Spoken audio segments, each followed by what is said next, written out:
Ketersediaan darah di Palang Merah Indonesia Makassar diperkirakan tak sampai 1.000 kantong. Dengan jumlah ini, darah hanya bisa bertahan dalam beberapa hari ke depan. Kondisi ini diperparah dengan permintaan darah yang semakin tinggi, apalagi tercatat banyak warga yang terserang DBD.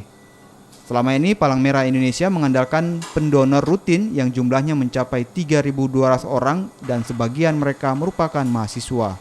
Pandemi COVID ini bersamaan dengan epidemi demam berdarah. Jadi hancur.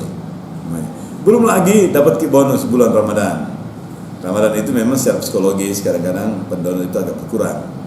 Nah, di sini 3 masalah ini yang membuat kita alhamdulillah sampai hari ini stok kita kurang, tetapi masih bisa kita layani nih. Kalau jangan mau takut, tidak ada apa-apanya nih pandemi ini terhadap donor darah. Aman Ji, semua protokolnya juga kita sudah siapkan, terutama sekali juga ada manfaatnya karena bisa juga meningkat imunitas. Nah, sekaligus juga kita boleh didapat izin dari kepolisian kalau kegiatan donor boleh kumpul-kumpul.